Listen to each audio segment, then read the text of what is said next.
Good day, friends. Again, it is 16 April.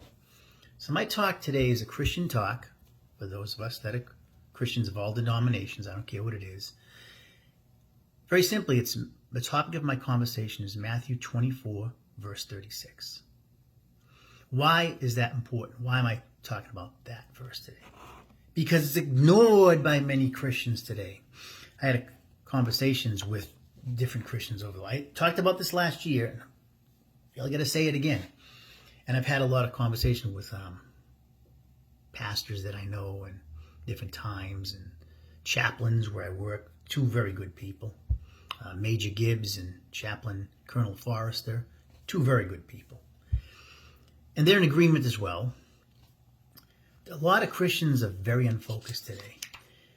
We see that in many aspects. I talked already a video about how people want quick fixes. They want to just say this amen or prayer on this Facebook or social media, and then in 24 hours they're going to get all kinds of wonderful riches. We have a prosperity gospel, nonsense, fake society, and that's not so much that people are trying to navigate wrong, but they want answers. We have a lot of problems in society, so they want quick answers, but that's not the way it is in Christianity.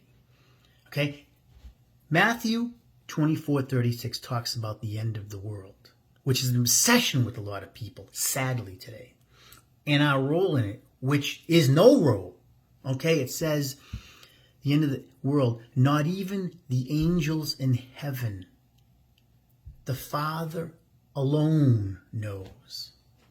The Father alone. Yet, now think about that scope, what that's saying. It's none of our business to worry about it. The Father alone, not even the angels in heaven, of which here on earth we are not equivalent to. Okay? Their intelligence is far more than ours, and yet they don't know. The Father alone. And yet people think they can figure it out. They've been doing that for centuries and wrong every time. Why? Because it's false prophet. And it's a waste of effort. The end of the world. Why are we so concerned about that? Well, again, a couple of reasons. One, we want answers.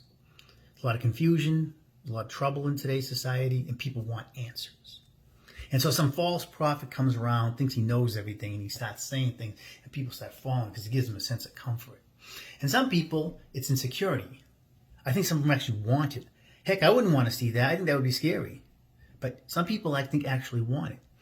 They think it want to happen so they can get in the ground floor like they're the privileged ones. See, I told you so. It makes them feel important. Here's the reality. So I asked one person that I knew that was into this, and their church was doing all kinds of numeric things. What a waste of time. Literally spending their time at church trying to figure out the days. Oh my goodness, something out of a sci-fi movie. I said, so if you do, say you knew that the end of the world is coming in 2 years. Let's just go with it and say you figured it all out and you went through all this and you did your math equations, and 2 years from now, you figure about 2 years from now, that's when the second coming and the end of the world is coming. Why would that change your life? Oh, he told me, well, then I'd start to prepare. Wrong answer. You should be preparing today. The Bible tells you that. Prepare today as if there is no tomorrow, meaning you do the best you can every day. How do you know in 2 years you're going to be alive? If say it was 2 years.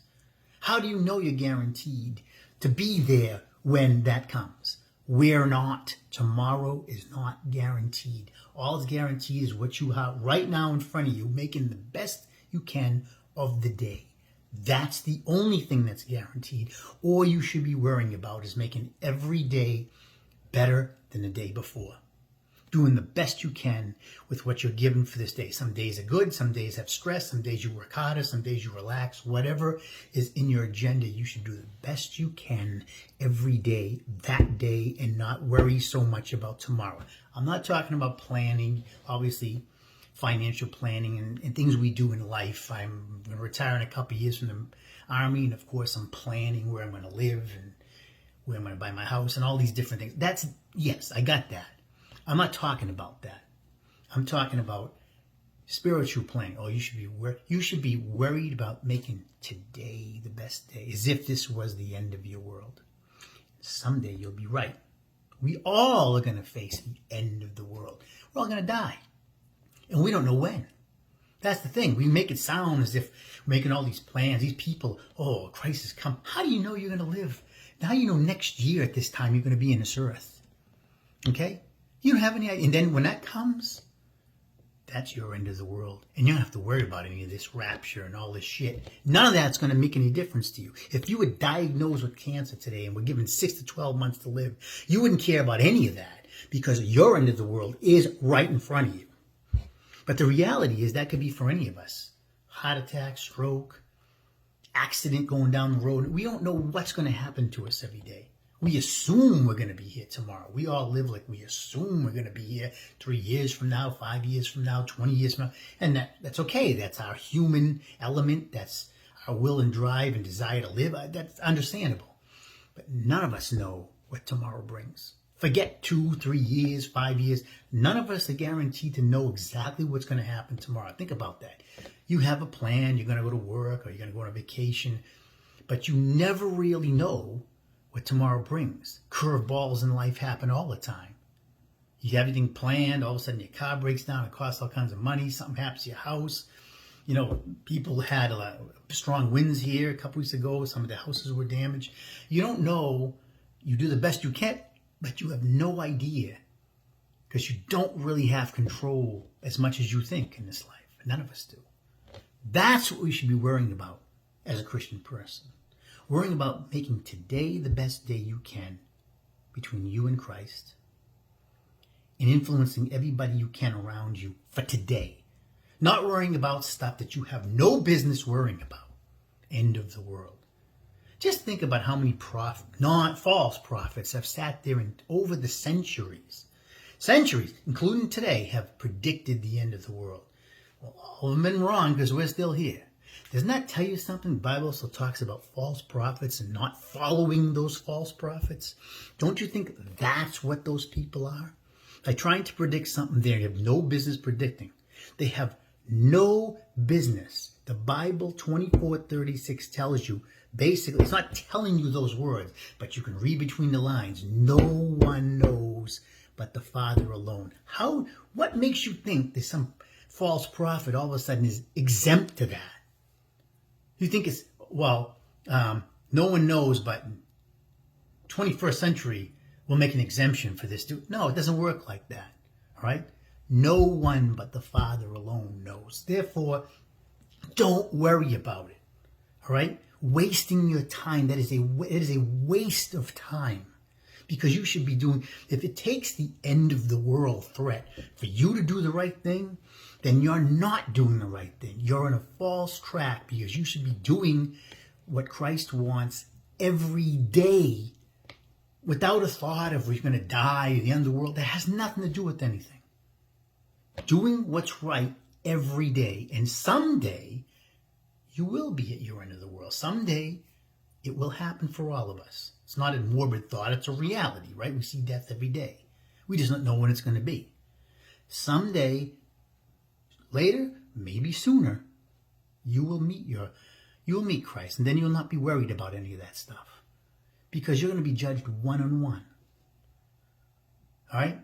Not how you predicted this and how you thought about that.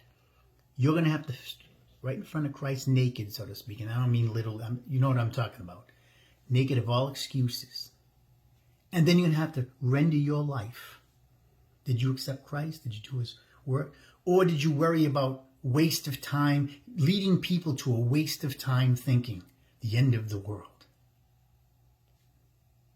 I'm telling you right now, we have no clue about what's going to happen tomorrow, nor should we ever have to try to predict the future. That's ridiculous. There's nothing in the Bible that talks about doing that. It talks about, in the Bible, live every day as if today is their last day on earth. Be prepared. Okay? Evil one comes like a thief in the night. You don't know when your last day is. That's what you should be prepared for. Not worried about some philosophical thing, the end of the world, and trying to figure it out like a sci-fi movie and all these. That is a waste of time, and too many Christians do that nowadays. They waste their energy on something they have no authority and are never going to know. I'm going to tell you right now, what's my authority with this? The Bible. You are never going to know when the end of the world is. No one is going to know. Why? Because it says so in Matthew. Not because I'm making it up or interpreting. Because it says no one knows the day or the hour. So anybody that sits there and tries to do it, Matthew 24:36, my friend. Try to make an excuse over that. And he keeps saying it, Matthew 24:36. No one. I don't know how you're not no one. So that's my talk for today. The end of the world. Waste of time. Waste of time, because we're all going to meet our end of the world sooner in many cases than later. Have a great day. God bless.